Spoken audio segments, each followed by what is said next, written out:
Hello everyone, मैं ज़ुबैर अहमद। दोस्तों, आज आपके सामने मैं इंडियन स्टॉक मार्केट का सबसे बड़ा स्टॉक या सबसे बड़ी कंपनी रिलायंस इंडस्ट्री के बारे में बात करूंगा।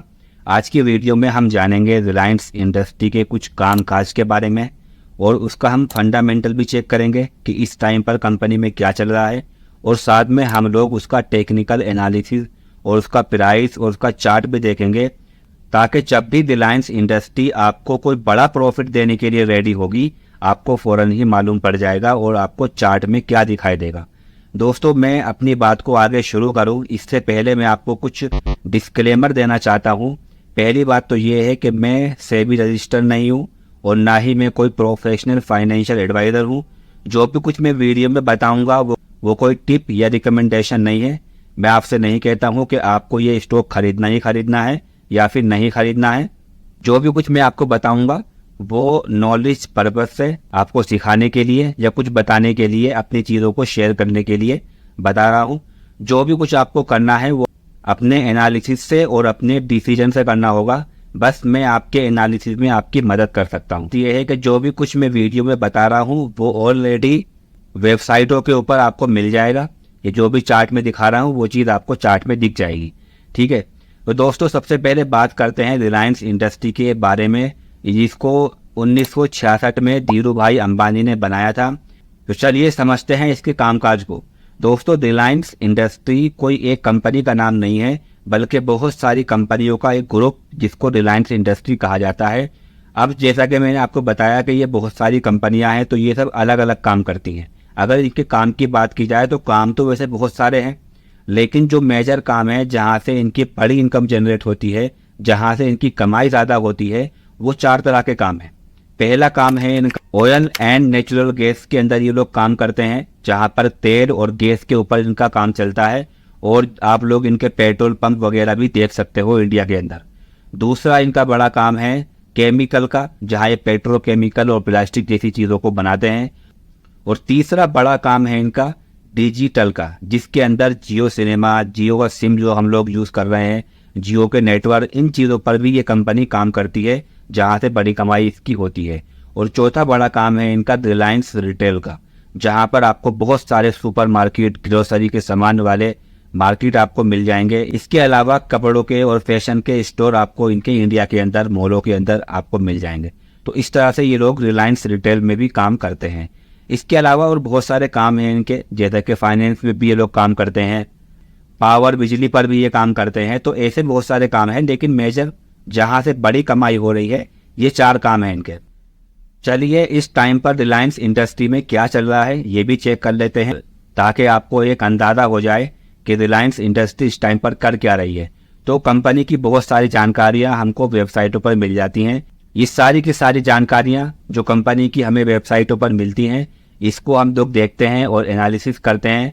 इसी को बोलते हैं फंडामेंटल एनालिसिस, जिसके अंदर हम कंपनी का प्रॉफिट, कंपनी के बहुत सारे रेशियो और बहुत सारी चीज़ों को यहाँ पर देखते हैं। तो दोस्तों, फंडामेंटल एनालिसिस के लिए किसी भी कंपनी की जानकारी आपको बहुत सारी वेबसाइटों पर मिल जाएगी, जैसा कि फिनारोजी टिकर है, ट्रेडिंग व्यू है, investing.com है, BSE NSE की वेबसाइट है, या फिर screener.in है। ऐसी बहुत सारी वेबसाइटें हैं जहां पर आप लोग कंपनी की जानकारी ले सकते हैं। लेकिन फिलहाल जो मैंने यहाँ पर वेबसाइट यूज़ करी है वो है screener.in।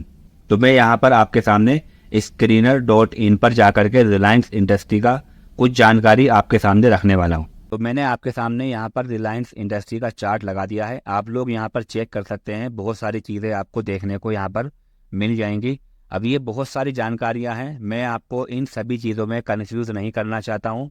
जो यहाँ पर सिर्फ इम्पोर्टेंट चीज़ है, जिनको समझाना आसान है, वही चीज़ें मैं आपको यहाँ पर बताऊँगा, ताकि आपको एक अंदाज़ा मिल सके रिलायंस इंडस्ट्री में इस टाइम पर चल क्या रहा है।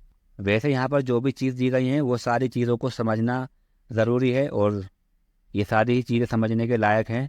लेकिन इस छोटी सी वीडियो के अंदर मैं आपको हर एक चीज़ एक्सप्लेन नहीं कर सकता हूँ। बस मैं आपको इतना बता देना चाहता हूँ कि मेरे चैनल के ऊपर आप लोग जब प्ले लिस्ट पर जाएंगे, फंडामेंटल एनालिसिस के नाम से प्ले लिस्ट मिलेगी, उस पर आप क्लिक करना। वहाँ पर मैंने एक एक करके सारी चीज़ों को बहुत ही अच्छे से एक्सप्लेन किया है।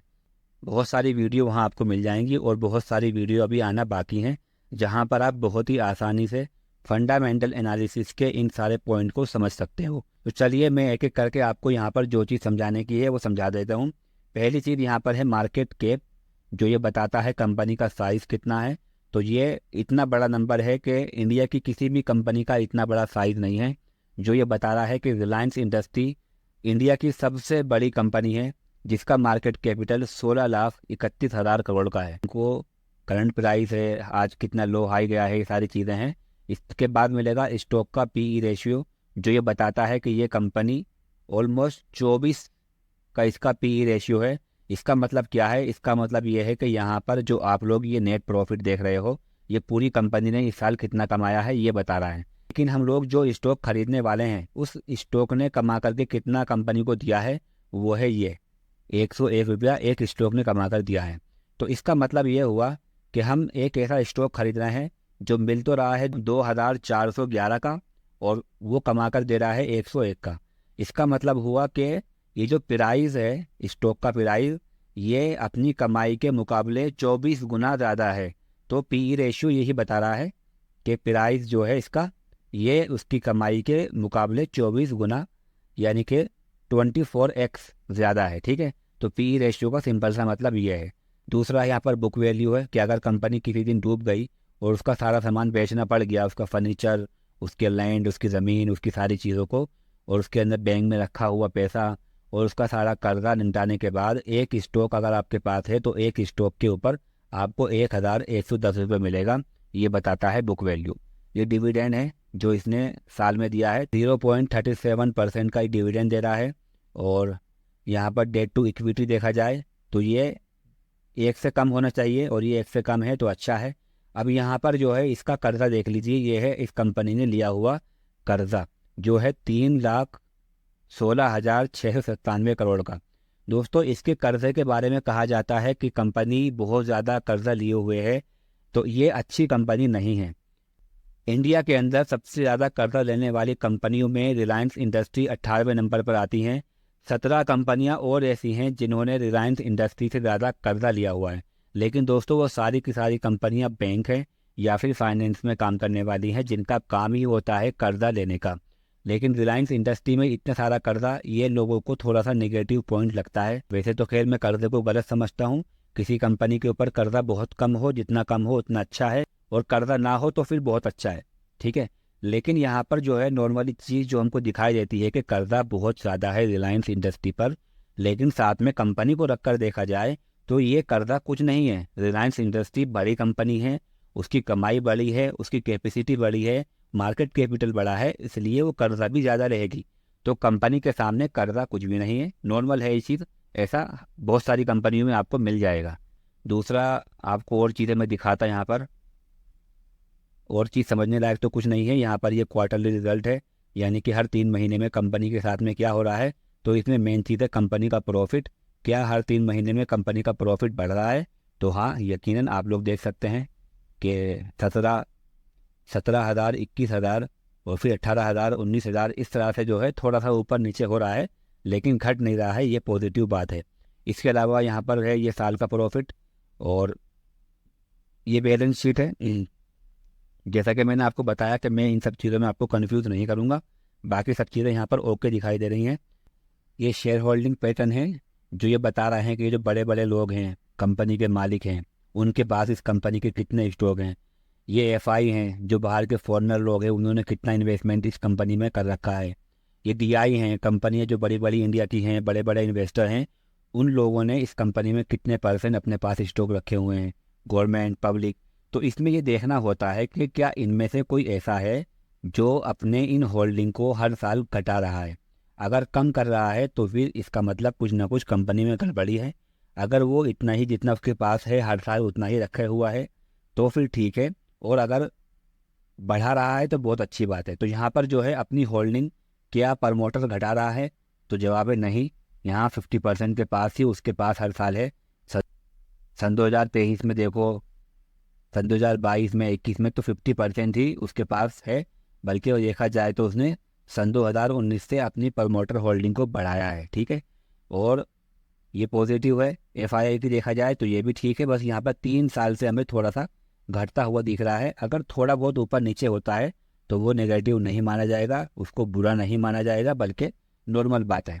और DI जो होते हैं उन लोगों ने क्या अपनी होल्डिंग घटाई है, तो जवाब है नहीं। यहाँ देखिएगा 12, 14, 16, 15 इस तरह से वो कभी कम और किसी साल थोड़ा ज़्यादा ऐसा हो रहा है, तो ये एवरेज है। गवर्नमेंट की बात की जाए तो उसने भी नहीं घटाई है, बल्कि अपनी इस साल जो है बढ़ाई है उसने। और पब्लिक की बात की जाए, हमारे और आप जैसे लोग, उन लोगों ने इस कंपनी में इन्वेस्टमेंट किया हुआ है, तो देखा जाए तो 10% और 10%, 10%, तो 10% हमको दिखाई दे रहा है 4-5 साल से, तो ये भी ठीक है। तो प्रमोटर होल्डिंग भी ओके है, फंडामेंटल जो भी कुछ देखा हमने वो सब कुछ ओके है। अब हम लोग देख लेते हैं कि कंपनी का जो सबसे बड़ी चीज़ होती है वो होती है कंपनी की कमाई। तो कंपनी की कमाई को मैं कुछ इस तरह से देखता हूँ, जहाँ पर मुझे एक स्टॉक पर कितनी कमाई हो रही है ये मालूम पड़ जाता है, एक साल के अंदर, और पिछले साल के मुकाबले इस साल कितनी कमाई बढ़ी है और कितनी घटी है ये मालूम पड़ जाता है। प्लस यहाँ पर मुझे लाइन दिखाई दे जाती है जो बहुत ही अच्छे से एक्सप्लेन करती है कि कमाई बढ़ रही है या घट रही है। तो ये ऊपर जाती हुई लाइन हमें ये बता रही है कि कंपनी की कमाई लगातार बढ़ रही है, जो कि बहुत अच्छी बात है। आप लोग को भी अगर इस तरह से कंपनी का प्रॉफिट एनालिसिस करना है तो आप लोग मेरी ये वीडियो देख सकते हैं, जहाँ पर मैंने इस चीज़ को एक्सप्लेन किया है। दूसरी चीज़ होती है इसका PE रेशियो, जो मैंने आपको भी पहले एक्सप्लेन किया है, लेकिन एक साल का देख करके कोई फ़ायदा नहीं होता है। आपको कुछ इस तरह से देखना होता है कि पहले के मुकाबले PE रेशियो नीचे आकर गिर चुका है, इसका मतलब ये है कि पहले के मुकाबले में रिलायंस का जो प्राइस है वो कम हो चुका है। इसको भी मैंने अपनी इस वीडियो में एक्सप्लेन किया है, आप जा कर के चेक कर सकते हो। तो दोस्तों ये थी हमारे सामने कुछ जानकारियाँ कंपनी की, जिसको बोलते हैं फंडामेंटल एनालिसिस, और ये सब कुछ ओके हमको दिखाई दे रहा है। कुछ चीज़ अगर ऐसी थी जो थोड़ी नेगेटिव दिखाई दे रही थी, उसका मैंने आपके सामने एक्सप्लेन कर दिया है। तो चलिए अब लोग हम देखते हैं कंपनी का स्टॉक का प्राइस, उसका टेक्निकल एनालिसिस, और वो पहले क्या कर रहा था और इस टाइम पर क्या कर रहा है और आगे क्या कर सकता है, इस चीज़ का अंदाज़ा लगाने की कोशिश करते हैं। मैं टेक्निकल बातें आपके सामने करूं रिलायंस इंडस्ट्री की, इससे पहले मैं आपके सामने दो बातें आपको बता देता हूं। रिलायंस इंडस्ट्री में इन्वेस्टमेंट करने से पहले दो बातें आपको मालूम होनी चाहिए। पहली बात यह है कि रिलायंस इंडस्ट्री इंडिया की सबसे बड़ी कंपनी है, ठीक है। बड़ी कंपनियों में, लार्ज कंपनियों में बड़ी कंपनी है, और बड़ी कंपनी की कुछ खास बातें होती हैं। पहली बात तो ये है कि बड़ी कंपनियां जो होती हैं वो रिस्क फ्री होती हैं, उसमें रिस्क बहुत कम होता है। आप अगर उसमें इन्वेस्टमेंट करते हैं तो आपके नुकसान एकदम से ही बहुत सारा उसमें नहीं हो सकता है, उसमें रिस्क होने के चांसेस बहुत कम होते हैं। लेकिन साथ में ये बड़ी कंपनियां प्रॉफिट भी फिर बहुत कम देती हैं। जी हाँ, प्रॉफिट भी आपको फिर यहाँ पर कम मिलने वाला है, जैसा कि छोटी कंपनियों में होता है कि एकदम से ही प्रॉफिट बहुत सारा मिल सकता है, एकदम से ही बहुत सारा रिस्क और बहुत सारा नुकसान आपको छोटी कंपनी में हो सकता है। ऐसा बड़ी कंपनियों में नहीं होता है। ये होता है small cap, mid cap, large cap कंपनियों के अंदर फर्क। आप लोग मेरी ये वीडियो देख सकते हैं जहां मैंने इन चीज़ों को बहुत अच्छे से एक्सप्लेन किया है। तो अगर आप लोग बड़ा प्रॉफिट लेने के लिए रिलायंस इंडस्ट्री में आ रहे हैं तो बहुत लंबे टाइम तक आपको शायद बड़ा प्रॉफिट ना मिले, छोटे छोटे प्रॉफिट आपको मिलते रहेंगे। अगर आप लोग सेफली और बिना रिस्क के, बिना टेंशन के छोटा छोटा प्रॉफिट लेने के लिए रिलायंस इंडस्ट्री में आ रहे हैं तो रिलायंस का स्टॉक बहुत बेस्ट है इस चीज़ के लिए। अब दूसरी बात आपको ये समझ लेनी चाहिए कि रिलायंस इंडस्ट्री कोई एक कंपनी का नाम नहीं है, जैसा कि मैंने अभी आपको बताया। ये बहुत सारी कंपनियों को मिलकर के बनाया गया है। अब इसका एक अच्छी बात और एक बुरी बात है। तो जब आप लोग इस कंपनी के अंदर, रिलायंस इंडस्ट्री के अंदर इन्वेस्टमेंट कर रहे हो, कोई स्टॉक खरीद रहे हो, तो इसका मतलब ये हुआ कि आपने एक कंपनी के अंदर इन्वेस्टमेंट नहीं किया है, बल्कि आपने बहुत सारी कंपनियों में इन्वेस्टमेंट किया है, जिनमें से कुछ कंपनी अच्छी हो सकती हैं, कुछ बेकार हो सकती हैं, कुछ प्रॉफिट में हो सकती हैं, कुछ लॉस में हो सकती हैं। कुछ कंपनियां ऐसी होंगी जो आपको पसंद होंगी, कुछ कंपनियां ऐसी होंगी जो आपको पसंद नहीं होंगी, लेकिन आपको सब में इन्वेस्टमेंट करना पड़ेगा। इसका जो है नुकसान ये होता है कि अगर कोई कंपनी ज़्यादा कमा रही है तो वो कंपनी का प्रॉफिट कम हो जाएगा अगर दूसरी कंपनियां लॉस कर रही हैं उसको रिकवर करने में, ठीक है। क्योंकि सब कंपनियों को देखा जाएगा कौन सी लॉस में है, कौन सी प्रॉफिट में है, तो जो कुछ बचेगा उसी को प्रॉफिट में गिना जाएगा। तो इसका असर ये होगा कि बड़ी कंपनियां जो अच्छा प्रॉफिट कमा रही हैं उनका प्रॉफिट कम हो जाएगा। लेकिन अच्छी बात यह है कि जो कंपनियां नुकसान कर रही हैं तो प्रॉफिट कमाने वाली कंपनियां इनको कवर कर लेंगी और प्रॉफिट अपना इनके साथ शेयर करेंगी, तब सारा प्रॉफिट एंड लॉस सबको मिला करके जो बचेगा वो छोटा सा प्रॉफिट निकल के आएगा। तो इसका फ़ायदा ये है कि कंपनी हमेशा प्रॉफिट में रहेगी, लेकिन कम प्रॉफिट में रहेगी। ठीक, और जब कम प्रॉफिट में रहेगी तो स्टॉक का प्राइस भी कम ही ऊपर जाएगा। तो ये दो बातें आपको ध्यान में रखनी होंगी। अब चलिए दोस्तों, हम लोग करते हैं इसका टेक्निकल एनालिसिस, और आपके सामने में ट्रेडिंग व्यू वेबसाइट है जहां पर इसका चार्ट ओपन करके आपके सामने बताने वाला हूं। तो चलिए दोस्तों, हम लोग यहां पर इसका थोड़ा सा टेक्निकल एनालिसिस चार्ट में देख लेते हैं। 1994 का हमको यहाँ पर इसकी हिस्ट्री दिखा रहा है। तो आप लोग देखोगे कि यहाँ से लेकर यहाँ तक ये 4 साल तक एक जगह पर खड़ा रहा, ना तो ऊपर गया है और ना ही नीचे गया। फिर जब इसने जाना शुरू किया तो 2 साल के अंदर अंदर ये बहुत ऊपर गया और 351 या 350% का इसने प्रॉफिट दिया, यानी कि 3.5 गुना ज़्यादा हो गया। इसके अलावा फिर 2 साल के लिए साइड वे हो गया, यानी कि एक जगह पर रुक गया। इसका प्राइस ना तो ऊपर गया और ना ही नीचे गया। इसके बाद 9 महीने लगातार फिर ये बहुत तेज़ी से ऊपर की तरफ गया और 121% का शानदार और बहुत बढ़िया प्रॉफिट इसने दिया। फिर इसके बाद ये 15 महीने तक लगातार साइड वे हो गया, एक जगह पर रुक गया। 15 महीने बहुत ज़्यादा होते हैं, लेकिन फिर इसके बाद ये लगातार 2.5 साल तक ऊपर जाता रहा और कुछ कम 5 गुना ये हो गया, यानी कि 475% का इसने प्रॉफिट दिया, जो कि बहुत अच्छा और बहुत ही परफेक्ट प्रॉफिट माना जाएगा। ठीक है, आगे चलते हैं। सन 2017 के अंदर इसका वो दिन आया जहां पर ये 9 साल के लिए एक जगह पर रुक गया, जहां से ये ना तो ज़्यादा ऊपर जा पाया और ना ही ज़्यादा नीचे आ पाया। ये जगह है वो 9 साल तक लगातार। अगर कोई इंसान ये समझ करके कि ये बड़ी कंपनी है इस जगह पर एंट्री कर लेता तो लगातार 9 साल तक उसको कुछ नहीं मिलता, नुकसान भी नहीं होता लेकिन प्रॉफिट भी नहीं होता। 5% 10% ऊपर जाता रहता, लेकिन उससे कोई फ़र्क नहीं पड़ता है।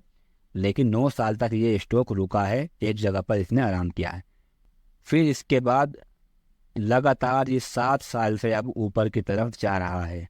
ये इसकी हिस्ट्री है दोस्तों। इस टाइम पर क्या हो रहा है, इस टाइम पर स्टॉक का प्राइस जैसा कि हमेशा की तरह ऊपर चलने से पहले रुकता है, यहाँ पर भी रुका हुआ है। ये मैं आपके सामने 2 लाइन लगा रहा हूँ, तो ये 2 लाइन मैंने लगा दी है। इस टाइम पर ये इसी जगह पर काम कर रहा है, ना तो यहाँ से ऊपर निकल पा रहा है और ना ही यहाँ से नीचे निकल पा रहा है।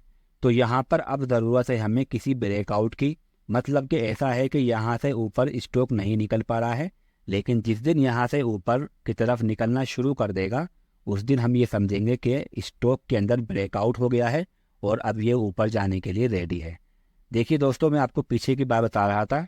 आपको ध्यान ये देना है दोस्तों कि जब भी देखिए स्टॉक एक जगह पर रुका, एक जगह पर रुका हुआ इस जगह पर, और ब्रेकआउट हुआ यहाँ पर और इस जगह से ऊपर निकला स्टॉक और फिर बहुत अच्छा प्रॉफिट दिया।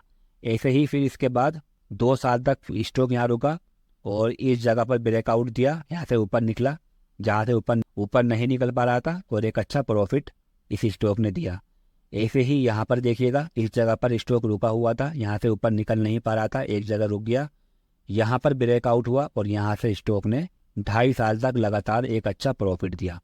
ऐसे ही यहाँ पर ये स्टॉक लगातार 9 साल तक के लिए रुक गया था और ना तो ऊपर जा पा रहा था और ना ही नीचे जा पा रहा था।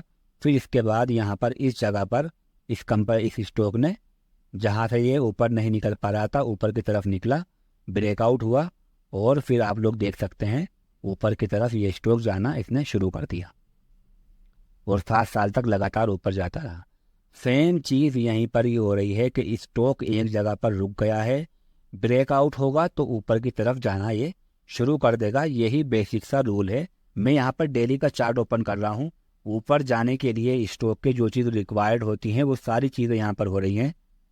यहाँ पर देखिएगा, ये जो आप ब्लैक लाइन देख रहे हैं 200 का मूविंग एवरेज है। 200 के मूविंग एवरेज को टच करते हुए बहुत लंबे टाइम से ये एक जगह पर रुका हुआ है, ना तो यहाँ से ऊपर जा पा रहा है और ना ही इस जगह से नीचे जा पा रहा है।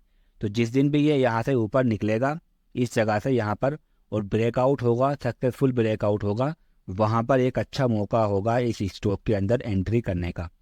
यहाँ पर आपको देखना ये भी होगा, यहाँ पर मैंने RSI की लाइन लगाई हुई है, तो यहाँ पर डेली चार्ट के अंदर इस RSI को 60 के ऊपर होना चाहिए, वीकली के अंदर भी 60 के ऊपर होना चाहिए और मंथली के अंदर भी 60 के आसपास ही 60 के अंदर ऊपर होना चाहिए। ठीक है, इस चीज़ का ध्यान रखना। ये RSI बहुत ही अच्छा इंडिकेटर है। तो मैंने आपको बताया कि यहाँ से ब्रेकआउट का आपको इंतज़ार करना होगा। ठीक है, अब ये बात आती है कि अगर ब्रेकआउट यहाँ से हो जाता है तो क्या ये स्टॉक लगातार फिर ऊपर जाएगा, क्या इसकी 100% गारंटी है? तो मैं आपको एक बात बता देता हूँ कि अगर इसकी 100% गारंटी होती तो मेरे से बड़े बड़े दुनिया के अंदर जो मुझसे 100 गुना ज़्यादा एक्सपर्ट हैं वो दुनिया के अंदर बैठे हुए हैं। अगर ऐसा कुछ होता कि ब्रेकआउट के बाद या किसी प्राइस के रुकने के बाद स्टॉक 100% ऊपर जाता तो दुनिया के हर इन्वेस्टर इसी स्टॉक के अंदर इन्वेस्टमेंट कर देते हैं और मैं भी अपना और अपने पूरे ख़ानदान का पैसा ला करके इस स्टॉक में लगा देता। क्योंकि ब्रेकआउट ये बेसिक सा रूल है जो ये बताता है कि स्टॉक ऊपर जाएगा, लेकिन 100% ये नहीं कहा जा सकता कि ऊपर जाएगा ही जाएगा, बल्कि ऊपर जाने के बाद ब्रेकआउट के बाद ये आपको नीचे की तरफ गिरता हुआ भी दिखाई दे सकता है। तो अगर आपने यहाँ पर इस स्टॉक को ब्रेकआउट के बाद खरीद लिया और नीचे गिरने लगा तो फिर क्या करोगे? फिर आपको लगाना होगा अपने माइंड के अंदर एक स्टॉप लॉस। आपको कोई ऐसा एरिया चुनना होगा जहाँ से अगर ये स्टॉक नीचे गिरने लगा और जहाँ तक ये पहुँच जाएगा तो थोड़ा सा नुकसान ले करके आप लोग बाहर निकल सको। वो कौन सा एरिया होगा? तो वो आप अपने रिस्क के हिसाब से जो आपकी कैपेसिटी है 20% का, 25% का, 10% का नुकसान हो जाए तो बाहर निकल सकते हो। लेकिन साथ में आप लोगों को मैं बता देता हूँ कि एक एरिया जो है जहाँ से अभी तक स्टॉक नीचे की तरफ नहीं गिरा है वो एरिया है ये 1981 रुपये का। अगर आपको बड़ा थोड़ा सा इसमें ज़्यादा रिस्क लेना है तो 1981 का परफेक्ट स्टॉप लॉस है। और अगर आपको छोटा रिस्क लेना है तो यहाँ पर ये थोड़ा सा स्टॉप लॉस यहाँ लगा सकते हो जो कि है 2218 रुपये का। ठीक है, तो ये स्टॉप लॉस है। बाकी आप लोग अपने हिसाब से लगा सकते हो। और आपको स्टॉक खरीदने के बाद अगर नीचे गिरने लगा तो ऐसी जगह पर इसको बेच करके बाहर निकल जाइए जहाँ से आपको ज़्यादा परेशानी ना हो।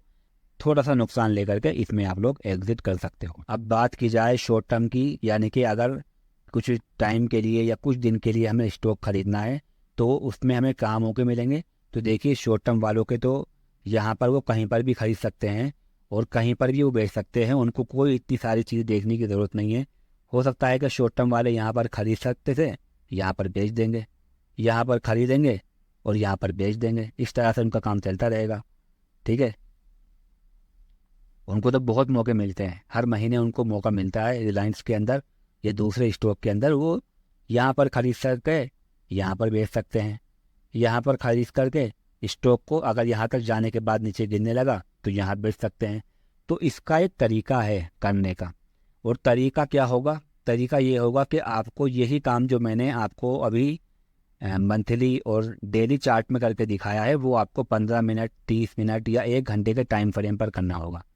जैसे फॉर एग्जांपल यहाँ पर देखिएगा कि यहाँ पर 1 घंटे के टाइम फ्रेम पर ब्रेकआउट हुआ तो यहाँ पे ऊपर जाने लगा स्टॉक, यहाँ तक के लिए आप खरीद सकते थे। तो उसका भी एक तरीका है अलग अलग। अगर आप लोग वाकई में ही ट्रेडिंग करना चाहते हो या शॉर्ट टर्म के लिए या लॉन्ग टर्म के लिए टेक्निकल एनालिसिस को सीखना चाहते हो तो बहुत इंपॉर्टेंट है आपके लिए आप लोग टाइम फ्रेम को सीखें। टाइम फ्रेम सबसे बड़ा और बहुत ही इम्पोर्टेंट टूल है टेक्निकल एनालिसिस का। तो आप लोग मेरी वीडियो देख सकते हैं जहां पर मैंने एक्सप्लेन किया है टाइम फ्रेम को भी। तो दोस्तों ये सारी चीज़ें मैंने आपके सामने टेक्निकल की रख दी हैं।